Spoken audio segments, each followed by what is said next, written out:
We're discussing about a very timely and an interesting topic today, resilient minds in a digital age, helping young people navigate screen addiction and extreme stress. For today's lecture, our lecturer for today is Dr. Danuja Mahesh.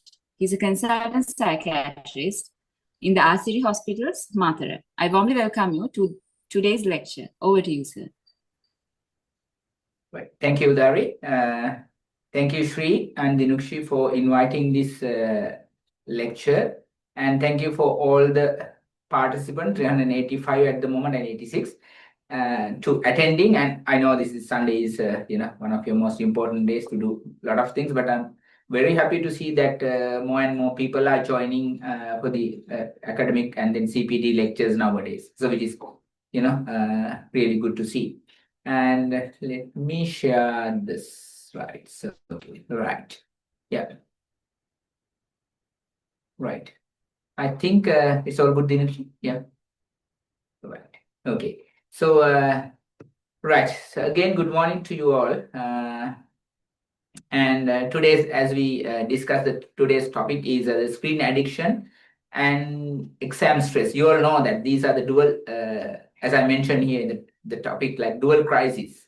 I mean, having a lot of crisis in the young people, students, in youth. So this is the most prioritized things except substance use. So that is why we wanted to discuss about the screen addiction and exam stress.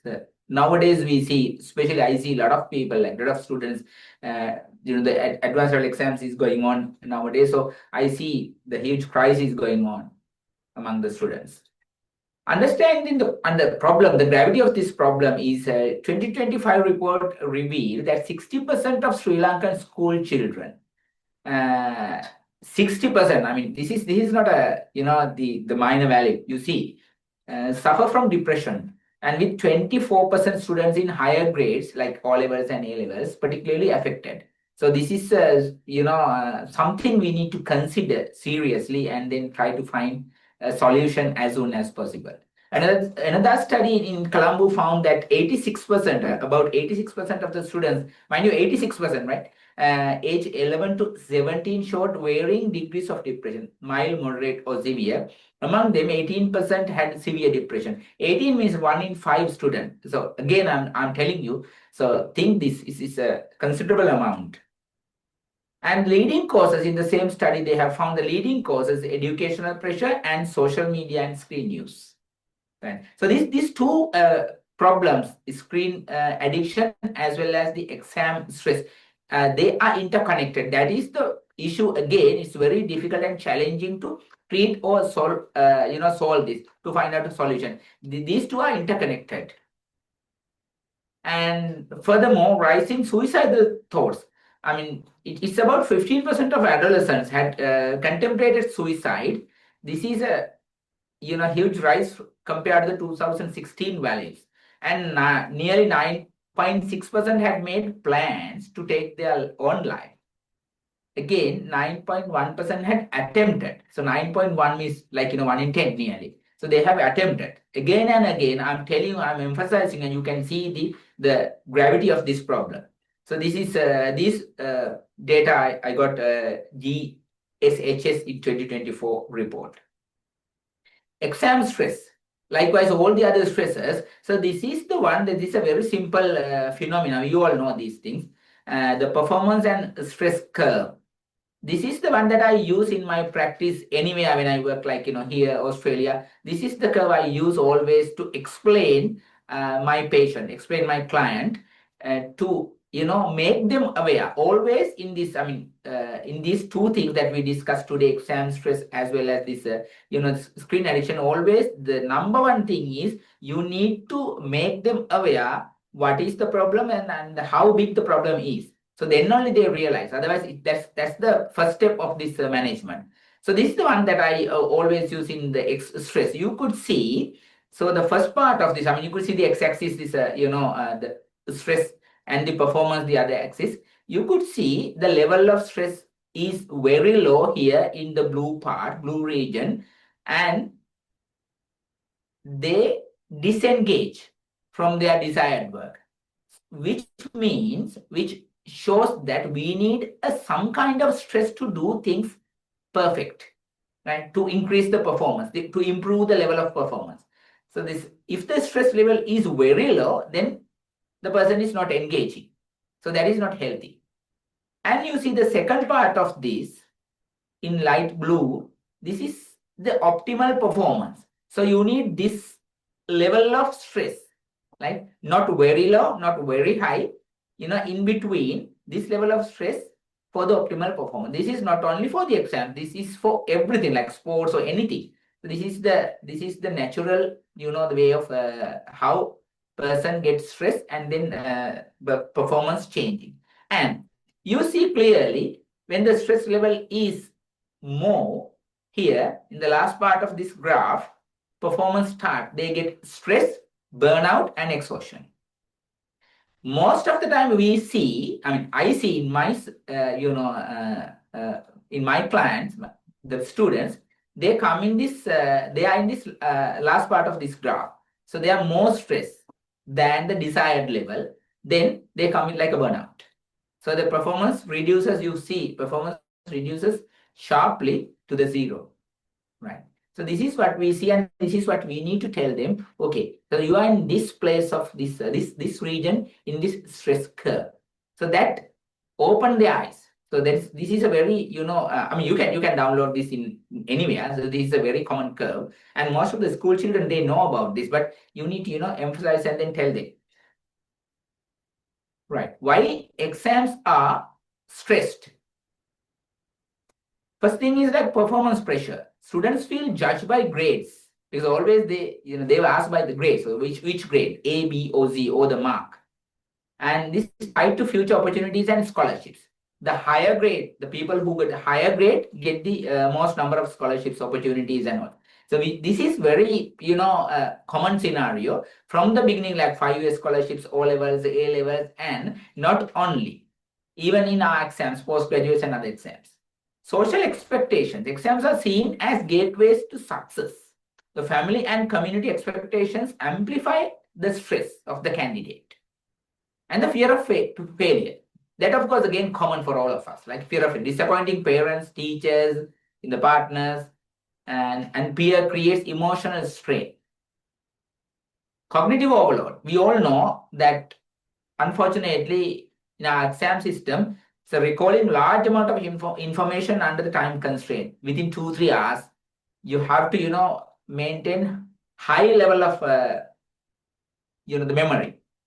So that actually overwhelm our memory and concentration and leads to reduced performance. The next, physiological response. We all know during the stress that the stress hormones, mainly cortisol, increases. And what happens? This leads to physical symptoms like headache, insomnia, and stomachache. Especially in 5-year scholarship exams, we see the main complaint is central abdominal pain, which is not specific, right? And all the investigations normal. And the second common is headache. So those are most common symptoms, especially in ordinary level and then 5-year scholarships. And when like advanced level and then when they, the matured, they come up with totally different like other somatoform symptoms. Not only headache and abdominal pain. So there are so many other physical symptoms associated with this high cortisol level. Next, comparisons with peers. That is again, I see most this in our part of the world and the Western countries. Compare with the classmate. So there's a example. Few weeks ago, a girl came to me saying that she had been doing really well and she was the top of the whole, the 6 or 7 classes in the school, like the top of the section. And all of a sudden, just before the advanced level exam, she faced one of the, the module, one of the module test, and she came the second because one of her friends scored more, marked more. And that, of course, she had a lot of hopes that she will come top of the school, top of the district, or maybe having island rank. So that particularly hurt her a lot because she came second to her best friend, and then she, just started avoiding and didn't go to the school in the last month, and then she completely stopped doing the exam. So this is the ground reality. You need to understand how pressurized our students are. Let's do the comparison clearly. And unhealthy study habits like last minute cramming, poor sleep, excessive caffeine use worsen the stress and reduce performance. And mind you that these are some of the things like you could see even not only in young people, even not only the school children or the university students. Think about ourselves. We have come across, we have faced so many exams, like starting from scholarships, ordinary level, A levels, and then number of exams in the university. But still, when we face like postgraduates, AMZ, USMLE, PLABO, whatever the exams, still we feel these things. So we are stressed, and then we reduce our performance by ourselves because of this stuff.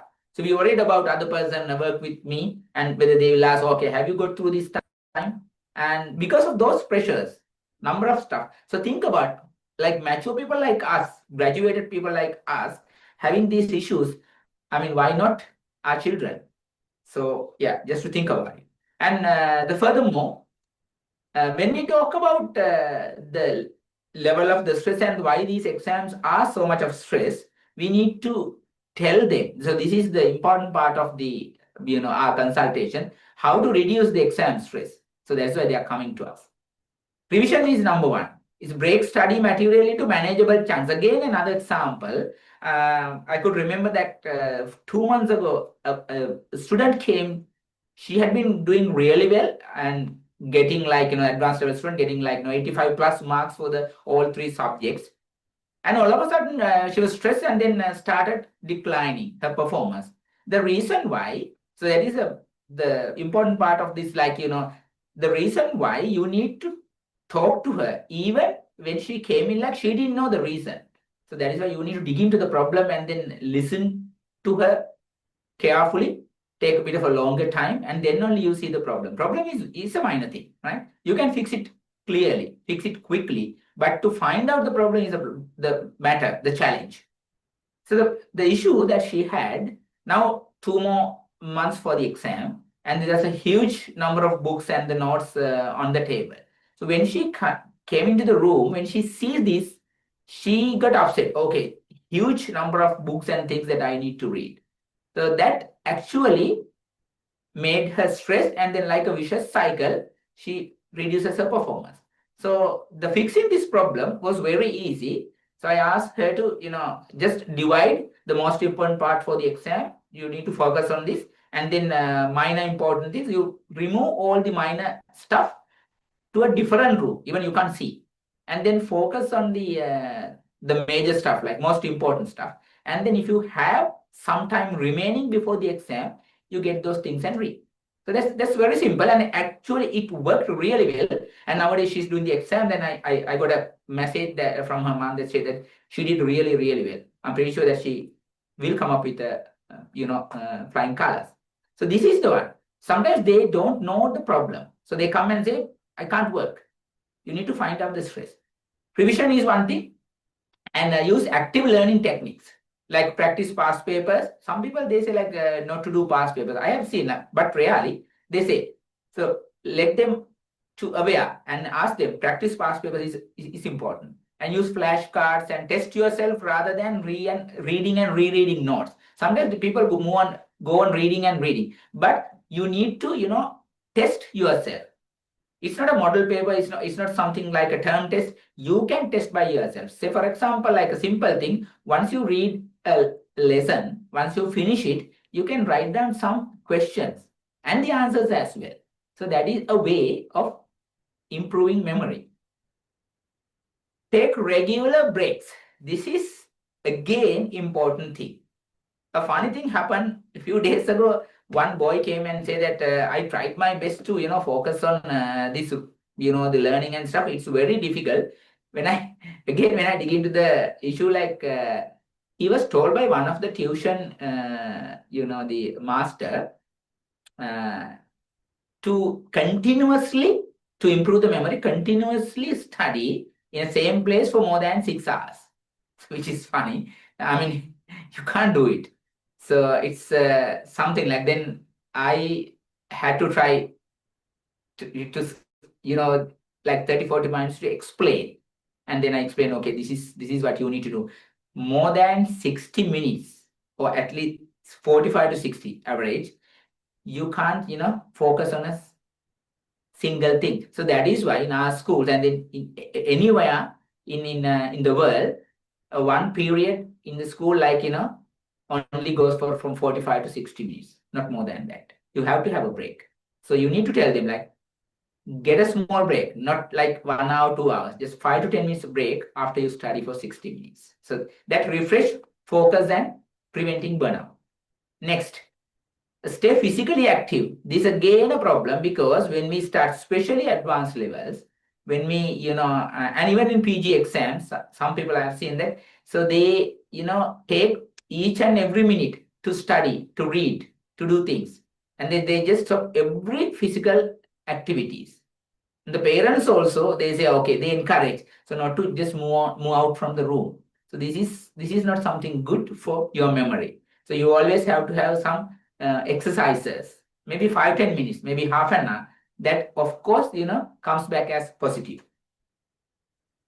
So furthermore, how to reduce exam stress? Prioritizing sleep. Sleep is extremely important. At least minimum of 6 hours sleep, which should be like consistent sleep. And usually I say, like, not to have a late night sleep. At least you have to, go to the bed around 11:30, 12, or 12:30 max. And from 12 to 5 to 6, that should be the time. Some people say, most of the students these days, they say, like, okay, I can study until 3 in the morning, 3 a.m. And then I usually have 6 hours of sleep, like, wake up again at 9:30, 10. This is not a good practice. Okay. Eat balanced meals. Avoid excess caffeine and sugar. So choose brain-friendly foods like nuts, fruits, and whole grains. Again, good for the memory. Practice relaxation like breathing exercises, mindfulness. Some people say yoga, short meditation. And the positive mindset. Replace this I'll fail. That's a negative thing. Replace it, I'll do my best. And then the pass or fail, that's the outcome. Forget about it. I'll do my best. Always ask, your children, students, and ask the young people, try to do your best. Forget about the outcome. And self-talk. Always, it's like a daydreaming, self-talk. Encourage them to do it. Seek support. Most of the young people, because of their lack of maturity, lack of experience, they can't, handle by these stuff by themselves. Always seek support. Ask them to, seek support. Talking to friends, family, mentors.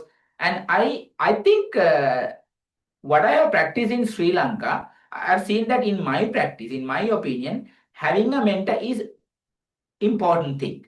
Because sometimes, they don't know who to talk and what to talk about. So always ask them to have the mentor could be a parent or elder sibling or a friend, maybe a good friend or a teacher, whoever, right? So always ask them to have a mentor. And the next, positive thinking. So, this is a very popular topic in these days. Positive thinking always, we sometimes, mislead by the things. Say positive thinking is always think about very high. True, partly, because always have to have a plan B that releases the stress. And this is a very tricky thing, because sometimes if you say, okay, you have to have a plan B, then they focus on plan B only, not the A. So you have to be very careful, and then, get, this is your plan A to come up with flying colors, having 3 A's or 9 A's. But if you don't get it, what would happen? The life will move on. So this should be your plan B. Maybe sit for the next year or move on to the different thing. So you always have to have a plan B, then that reduces the pressure. Okay. This is the other thing that we need to tell them. A good manager is always successful in the exam and in the life as well. So when you focus on exam, a good manager, manage yourself. Manage yourself means, like, it's not the management that we study in schools or universities. It's about the whole different management. Managing the time, managing your wishes, dedicating things. And while you are doing the exams or the A levels, especially over the other exams, you need to, give up so many things and then focus on exams, right? So managing yourself. And then Not managing includes not to have like substances, relationships during this time. So this is again the management. So management of whole life, you need to teach them before they're trapped, before they start exam. That is one other important thing. Like, sometimes we wait until the issue comes. So even before that. So this is kind of orientation stuff. Before they move on to the O levels, A levels, or the universities, you need to tell, okay, this is how you manage yourself, rather than wait until the problems comes to you, nearer to you. So teach them first how to learn, rather what to learn. In most of the time, the mistake we do, we teach them number of things, right? But most of our students, they don't know how to learn. So that is the important thing. What to do, like how many hours to sleep, meals, whether skip or not, and how to manage yourself. So those are the things like how to learn, not particularly about a topic, a subject. It's all about, as a holistic thing. What are the things I should know to learn things, and then only move on to the subject. Okay, so that's all about exams. And let's move on to the screen addiction. I know that this is a huge problem. I don't need to explain again and again and again. This you see in yourself, your children, and even your parents. Nowadays, I know that most of us, we try to create or open an account, a social media account, a FB or a Instagram or whatever, to our parents, like the elderly people, the retired people. It's like, again, giving a bottle of poison to them. Not only children, right? So keep in mind, if you are trying to do it, keep in mind, you are doing harm rather good. So the problem is extremely, not only in our country, everywhere in this world. So this is a huge issue.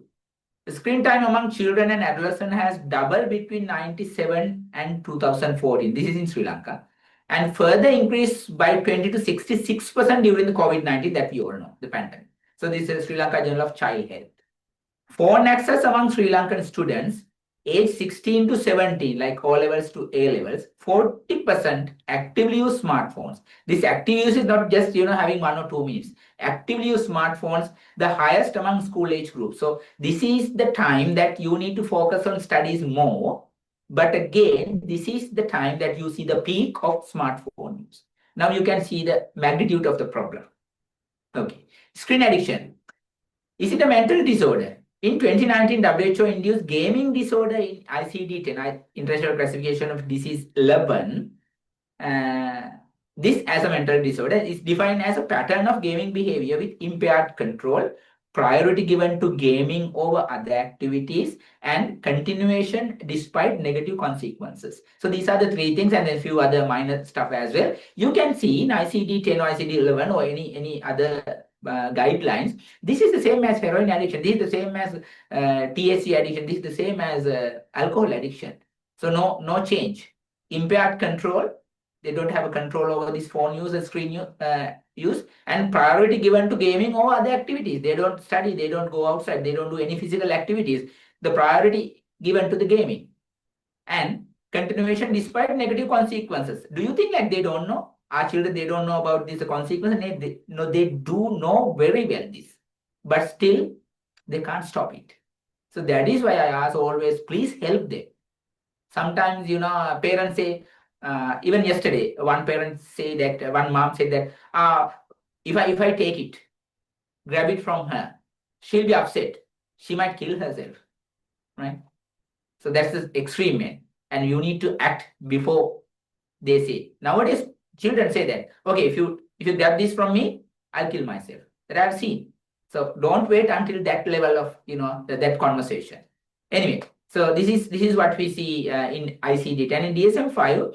The listed internet gaming disorder as a condition for further study. So this is a behavioral problem with significant impact. I'm telling again, significant impact. So forget about whether it's an illness or not. sometimes people ask from me, is it an illness? So forget about whether it's an illness or not. See the impact on your life. That is the important part. Okay, study in adolescent in Colombo district, 17.2% with internet addiction disorder. Internet addiction disorder, 17.2 in adolescents. So think about their physical activity, level of physical activity is going down, level of performance going down, studies. So that is why I say, like, from the beginning, the significance of this problem. Another survey say like 41.4% of overweight or obese adolescents attending a nutrition clinic were addicted to technological devices. There's a clear connection. Could see, right? 25.3% of children aged 4 to 18 had problematic screen use. And you see the last thing, 96% of preschool attending children use screens. So this is the disaster, you see. 96, almost all, like, with over 60% of exceeding recommended daily limits. What's the recommended daily limits? And this is the Canadian guideline, the pediatric guideline. And most of the other guidelines also say, they say the same thing, or the similar thing. Children under 2 years, no screen time recommended, except occasional video calls to the family member. That's a video call. I mean, you have to use the screen.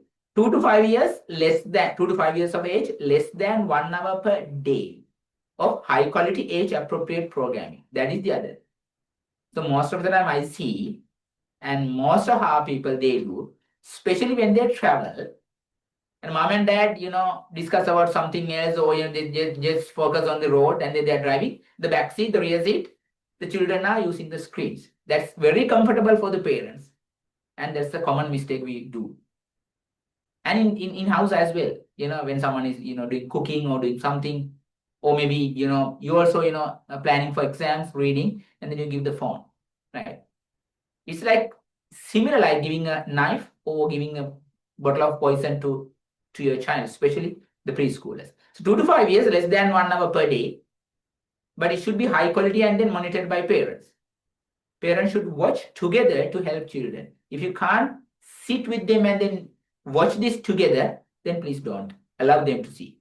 5 to 17 years, mostly school children, no more than 2 hours per day of recreational screen time. Right? No more than 2 hours. That doesn't mean give 2 hours, right? So it's no more than 2 hours. Okay, what happened due to the screen use? We all know the mental health problems we face. Anxiety and depression is number one. Excessive screen use is linked to higher rates of mood disorders, right? And strong the correlation. Sleep disturbances, blue light exposure, and late night scrolling disrupt melatonin. We all know the melatonin is the sleep hormone, this maintains the circadian rhythm, and that causes insomnia. Attention difficulties, constant notification and multitasking reduce concentration and memory. So, always, and it actually activates the ADHD, attention deficit hyperactive disorder, because, always scrolling, and then brain start, moving fast. Addictive behaviors, compulsive use mirrors substance addiction patterns and withdrawal-like symptoms when offline. When you're not using, still you feel like withdrawal. And especially these addictive behaviors, when someone is addicted to the screen, the researchers have found they are having higher risk of addiction in future, addiction to substances. You see, that's why I said, giving this phone is like giving a bottle of poison or bottle of part of substance, or giving a knife. So this is you need to see. We all are doctors. We know that we all have high IQs.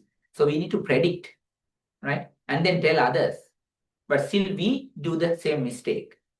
Physical health problems due to this. Sedentary lifestyle, we all know, because of the screen, this leads to obesity. I gave you some of the research evidence, and poor cardiovascular health and reduced fitness. Eye strain, musculoskeletal pain, sleep deprivation effect, like chronic fatigue, weakened immunity, and hormonal imbalance. Right. Academic and cognitive problems we have discussed a little bit. Decline in academic performance, excessive gaming or social media use reduces study time and the focus as well. Poor memory consolidation, sleep loss, and distraction impair learning and memory, and reduce creativity. This is again, see, the creativity is reducing. The passive screen consumption limits imagination and problem solving. So when you see when you are on a screen for longer time, and it reduces your creativity. And that can lead into dementia in later life. Social and family problems, again, because of this isolation.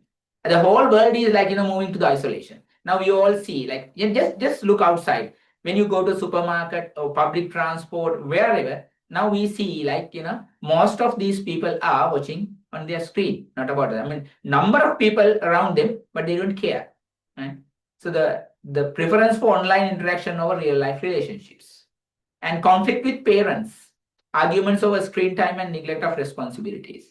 Cyber risk, especially cyberbullying, exposure to cyberbullying and online predators and risky behaviors.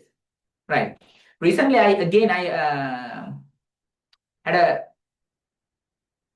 young, not a school child, like her late 20s, yeah, if I remember correctly, late 20s, that actually that female patient came and she was almost suicidal because she had an online relationship with a person, actually found that he was trying to get money from her, and actually he doesn't want to have the relationship. It's like his business. He's from some other country and she didn't know about it. So coming from a different name. So that's the risk. And then he started bullying her. Most of the time, sometimes people do share their, the photographs, and they started bullying and then asking more and more money. And she was upset. And then she had to give money because she had shared some photographs. So this is the thing. And then only she knew that, she came to know that this person is not from Sri Lanka. So this is cyberbullying, like those are like, the cyber criminals. Okay. So they just, share the photographs and then do all those things if they are not getting the money that they want from her. So this is something like, you need to be careful and then tell your patients. Reduce empathy. Overuse of digital communication weaken emotional intelligence, because you don't see any human interaction when we see on a screen. When we use screen, the interaction is always like inhuman. Like, it's not human. It doesn't have any humanity, right? AI, chatbots, all this stuff, right? So reduce empathy. So that is why we see, like we always say, the new generation is like, they're very rude. They don't have, the feelings, emotions. See, this is the reason. Okay, right. What to do? Whether to, grab the screen from there or just to see and helpless. What to do? Okay. What we should do is like a practical strategies for managing screen addiction. This is the important part of, the most of the people asking from us. Set boundaries. Establish clear rules for screen use. No device in meal time or before bedtime. So usually I say like, at 8 p.m., stop all the screens. Likewise, or maybe 9 or 6 p.m., that's depending on the person. So clear boundaries. And the problem is like why people come to us, the parents, because of poor parenting style, they can't put those boundaries. That's the issue. That's why they come to us. Right? Encourage alternative activities. If you say stop screen use or just, stop or reduce, you need to provide them with alternative activities like promote sports, arts, reading, and outdoor play. That replaces screen time.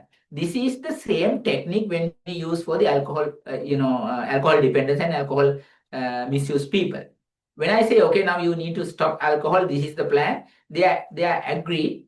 But again, we need to provide some alternatives. Otherwise, what would happen? The time comes, he doesn't have nothing to do, then gradually move on to that alcohol use again. So you need to provide a different activity, alternative activity. It's again the same with the screen addiction.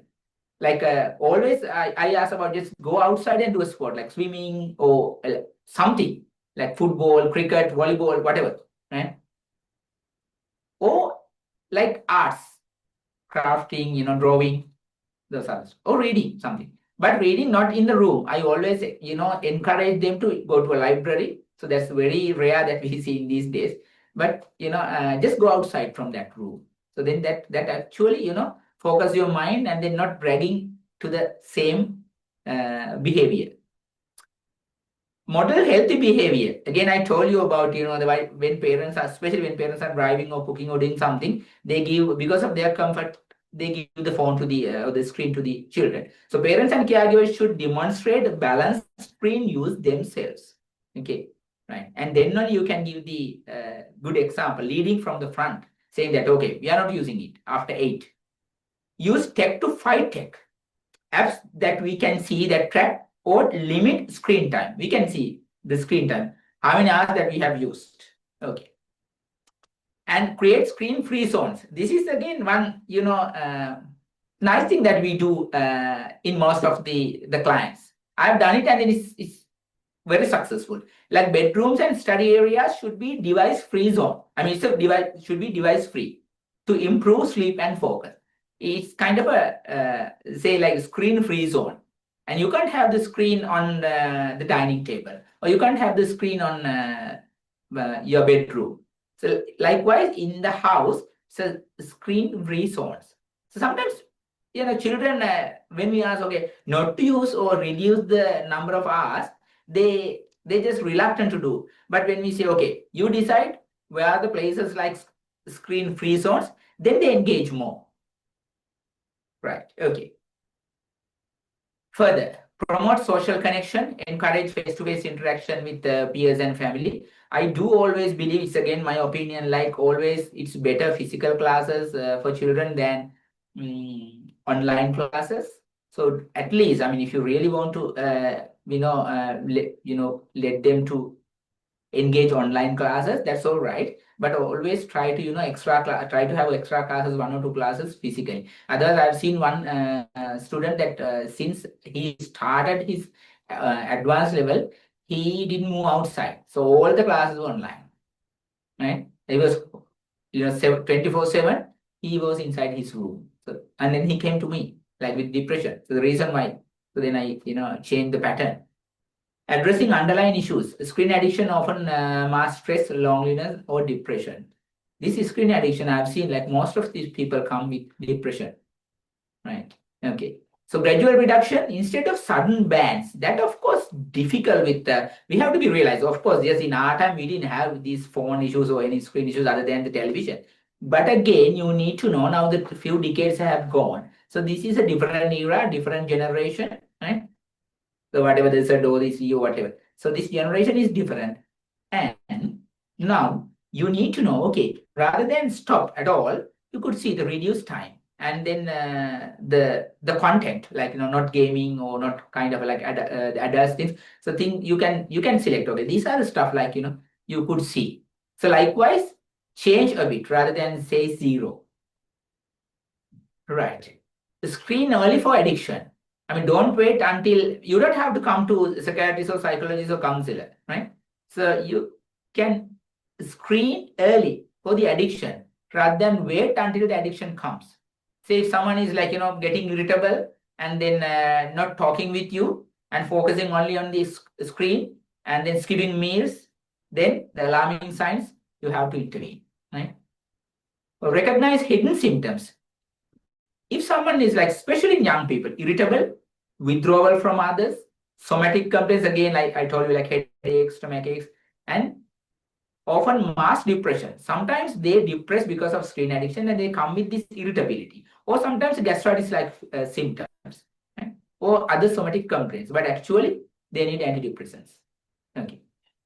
I integrate family support, engage parents and caregivers in psychoeducation and stress management. Always when you do engage with a person with screen addiction, talk to him or herself first, and then bring the family in, have a family meeting. That of course, it spend more time, the family meeting, and then arrange a plan with the family support. Always ask the family to praise, appreciate. Again, the main mistake that most of the adults, the family, they do, they always focus on the 90% of the bad things, not the 10% of good things that people do, like the children do. They try hard, try their best to come out from this problem. So that 10%, maybe the next time 15% of good things, still he or she continuing the negative stuff. But again, you focus on the 5% of the positive stuff that he or she came up with. So praise on that. Forget about the negatives.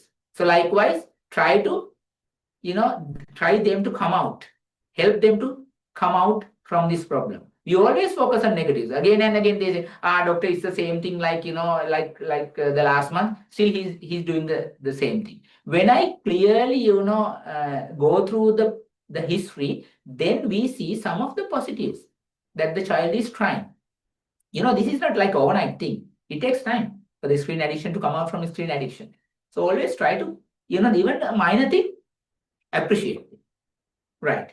And then promote resilience, encourage balanced routines like sleep, exercise that we talk about, peer community, connection, and moderated screen use. Refer appropriately. If you see like, okay, this is not something like we could handle, then refer to a person that can handle it. Okay, calculate screen time. This is again one thing that you all can do this. I mean, I know that you might do this at home with your children and with your clients, your patients. Calculate screen time, but don't calculate their screen time. Ask them to calculate, right? So you don't calculate this. You just guide through.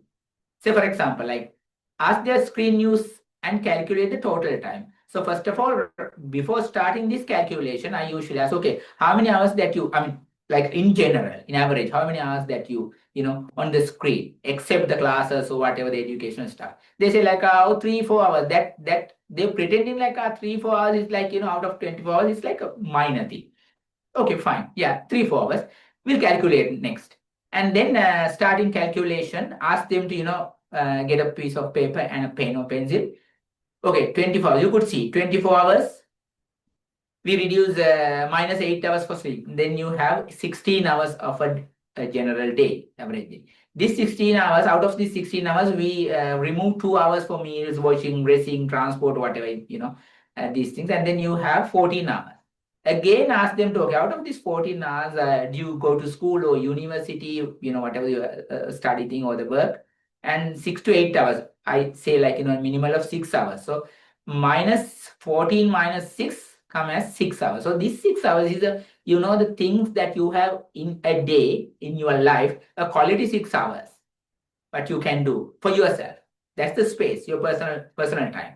And out of these 6 hours, you are in 4 hours, you're on the screen, which means 66% of the time of your life you're on the screen, which means like, forget about the sleep time and other stuff. So you have 6 hours to do yourself, study or do something for you, entertaining or whatever, and 4 hours that you are on the screen, which is 66%.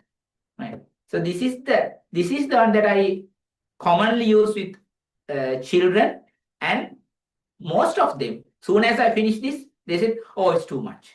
Most of them say too much. Even though they don't tell, sometimes they realize it. So this is the starting point. Right? Start from this point.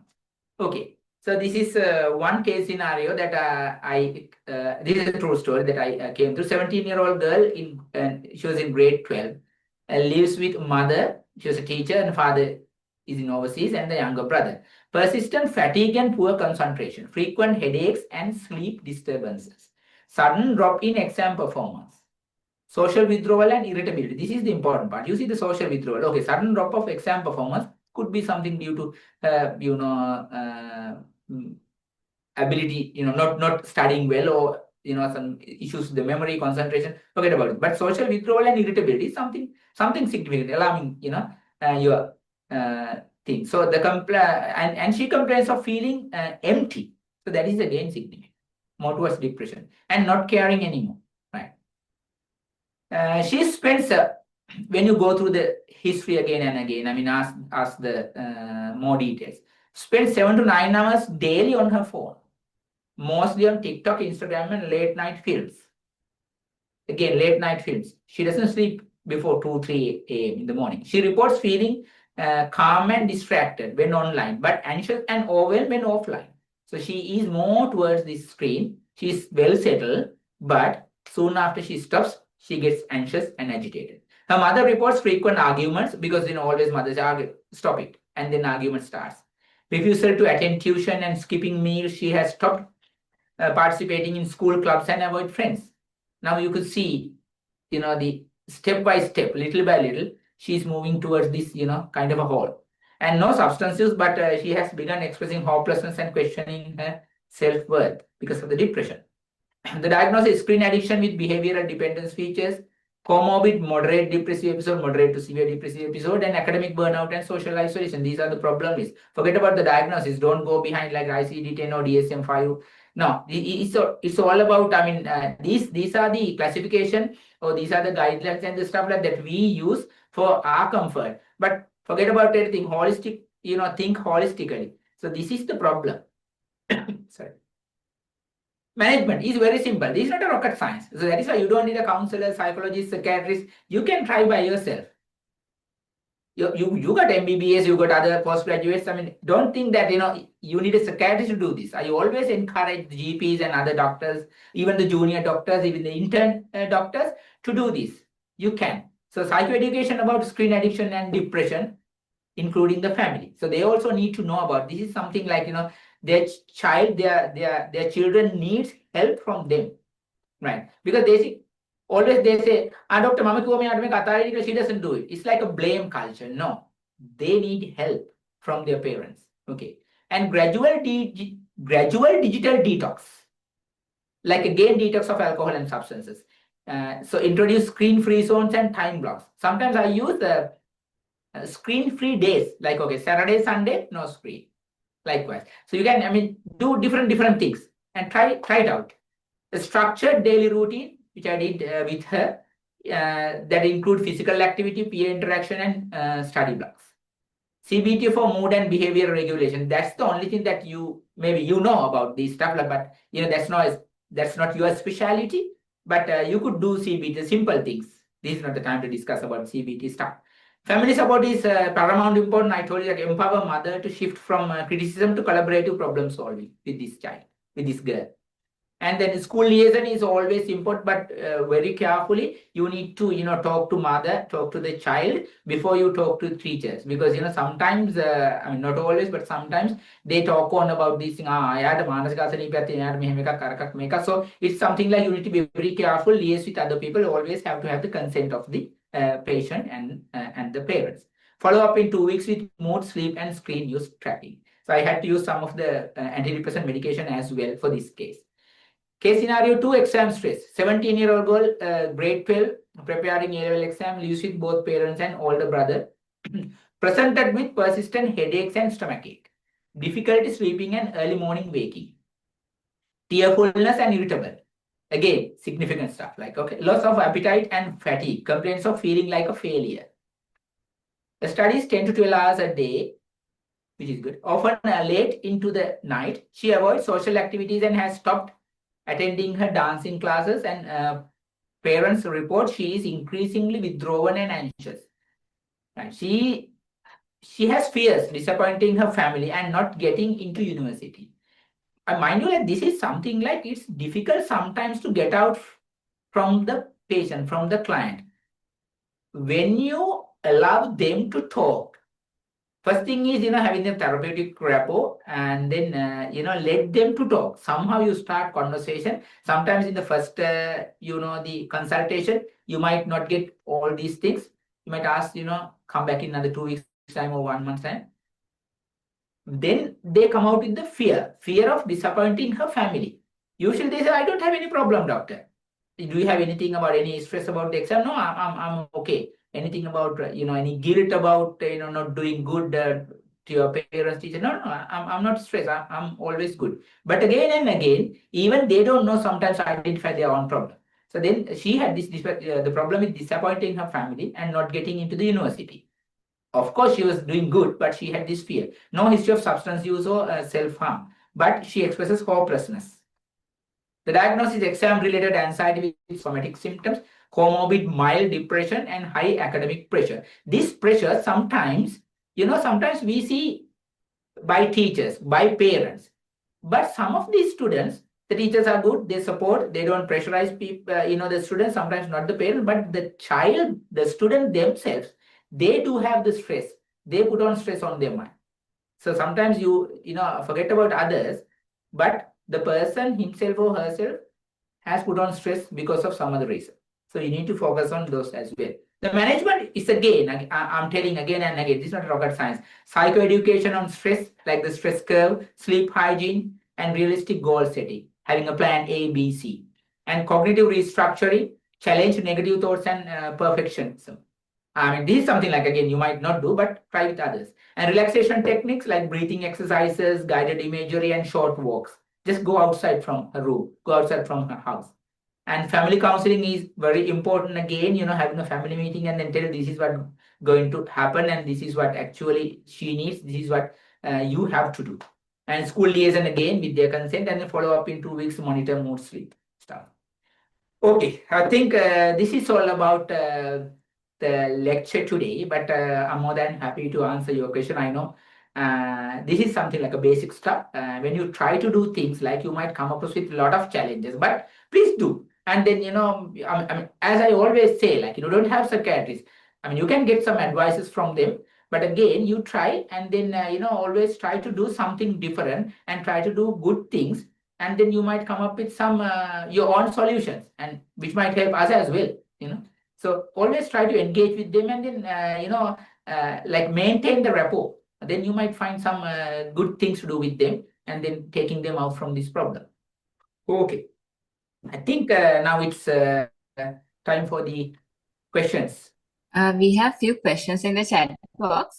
Some children prefer to study at night, 11 p.m. to next day 3 to 4 a.m., telling that they can study effectively and do well in exams. Is it advisable?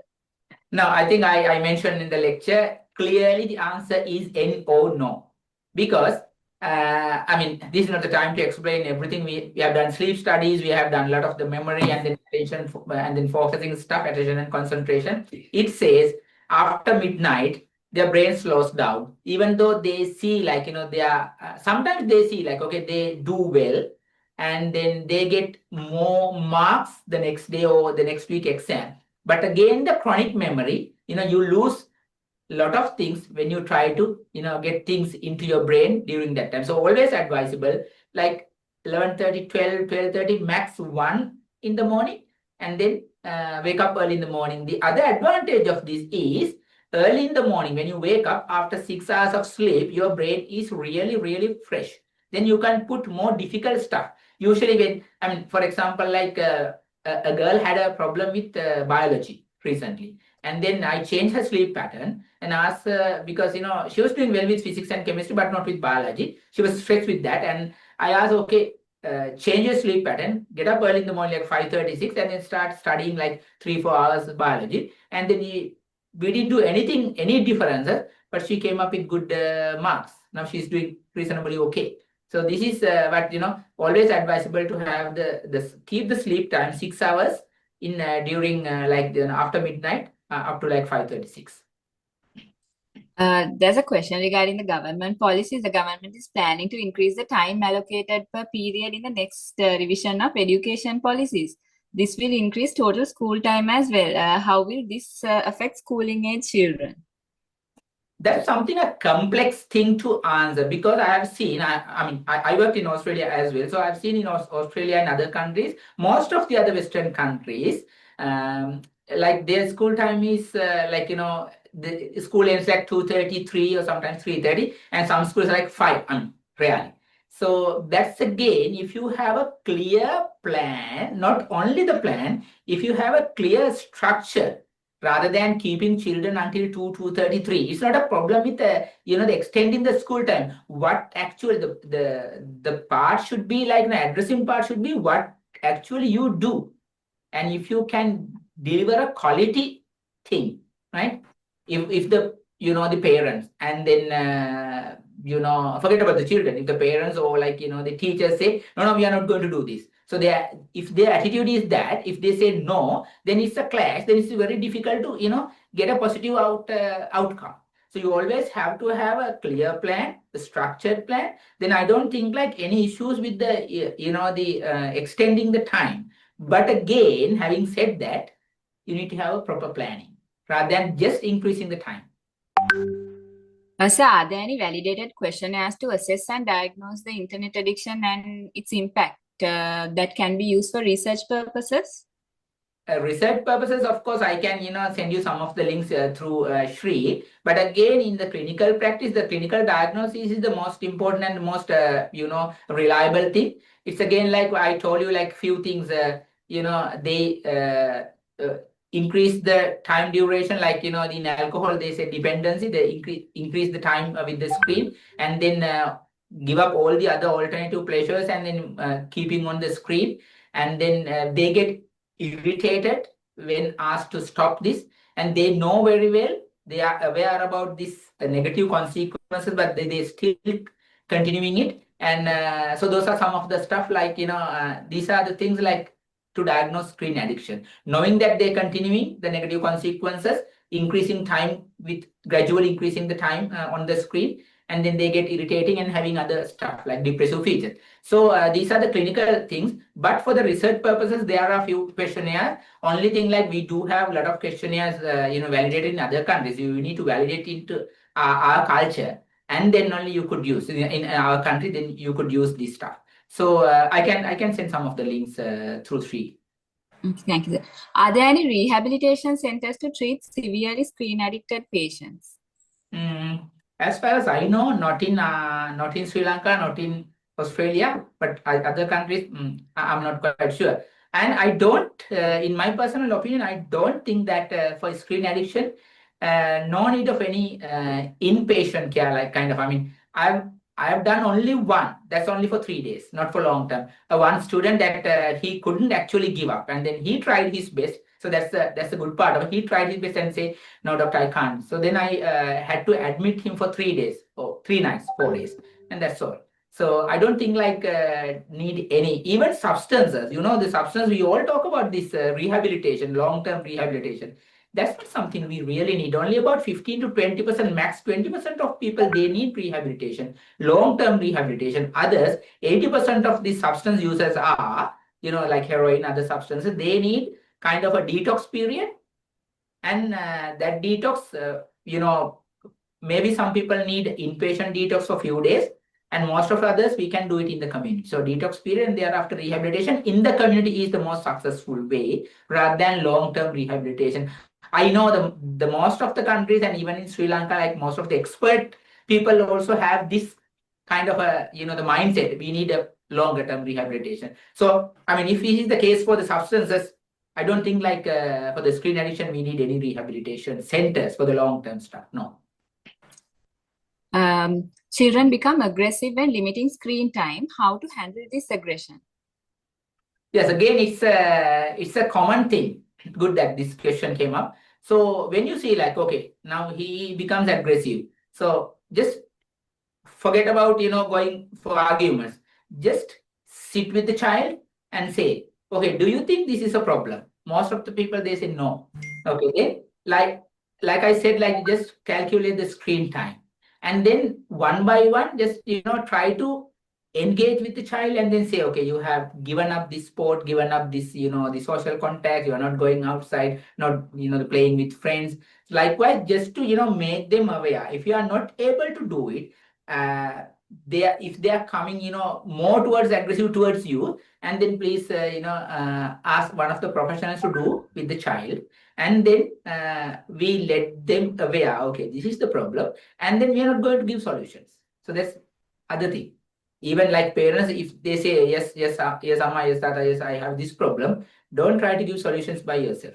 Just again discuss with them what we could do for this, right? And then they come, okay, I'll stop using this phone after 8 p.m. They're not giving it back totally. So just start talking, and then make them aware, and then solution by themselves, and put on a plan. If you are not able to do it, ask for expert opinion. So if a child uses the screen time more than the recommended time, that is more than 2 hours, so far good academic performances, is there a way to tackle it, or is there a need to tackle things like that? I mean, again, I'm telling that this 2 hours is a max, right? Okay, if a child is, using the phone, the screen like 30 minutes or 1 hour, that's fair enough. And if they are doing well with the 2-hour limit, and then also they are doing well in academic, I don't think like we need to worry, because again and again, I'm telling, this is a 3 decades ago. In our time, we didn't have any phones, like any screens. I mean, very rarely we had. But now the time is different. The era is different. So, I mean, you could allow them to use the screen, but again, please, you need to know that what they do on the screen. If it is a gaming, no. If it is a kind of any kind of other, the addictive things, no. And the content, of course, monitored by you. So that is why I always ask, the phones or laptops or desktops, always keep not in the room. Even in the room, like, when you go into the room, you need to see the screen. And then always not put the screen onto the wall, like, this other way around. Yes. Or else, best thing is for children, ask them to, the bedroom is screen free zone. Ask them to come to a common area on the lounge area, and then have these screens, and you also can visualize. So you don't have to, just peep it and then see, then they get irritating. When you move across, like, move here and there, you could see what they are doing. So be mindful and be smart with them. Is there any solution for current academic system which emphasizes on Zoom academy? It pressurizes the parents to give the phone to their children. I think that's the trend, and that's the flow that is very difficult us to, just stop all these Zoom things and then, just move back to this physical stuff. It should be a hybrid thing, like, a mixed thing, Zoom as well as the physical stuff. Thing like, the Zoom classes, online classes. If you see the child is, more on screen, you can't say no, because that's academic stuff. Then the best thing is, like, just give some time to move out from the Zoom class. Say, for example, like 2 hours Zoom class, just having a break after 1 hour. Or as after 2 hours, you just ask, just go out with friends, or maybe having, some other sport outside. So that is how you keep a balance in between. So if someone is on the, Zoom classes and then do these online stuff, you can't change. You don't have the control over this education system or the tuitions or whatever. You ask a child to, go ahead with this plan, and then you provide some alternatives or provide some other stuff to do outside. So that is why you maintain the balance. Otherwise, likewise, I told about one example, that A-level student who had been doing all the online classes, and then starting from A-level, like 2 years, he was inside his room. And he didn't even go to the school thereafter, because then he stopped going to school. He was comfortable in this room and ended up in depression. So provide some other activities. Is there a minimum age that we can give screens to children? Usually say up to 2 years, no. But I usually recommend up to 5 years not to give any of the screen. But you hardly, control them to watch the television. Television is also a screen, not about the phone. I usually say, in what my practice as well as what I learn, in my experience, I say, like, up to 5 years, no screens except television for like half an hour, 1 hour max. I think we have answered most of the questions, sir. Thank you very much. As we bring this session to a close, I would like to express our gratitude to Dr. Danuja Mahesh, consultant psychiatrist at the Asari Hospitals, Mathura, for this excellent and very insightful presentation and your session on this resilient minds in a digital age, helping people navigate screen addiction and exam stress. It was not only educational for us, but also deeply relevant that faced by the young people, parents, and educators in the modern digital landscape. Your clarity, the professionalism, and practical guidance have provided us with valuable knowledge that we can take forward into our professional and even our personal lives. Thank you very much, sir.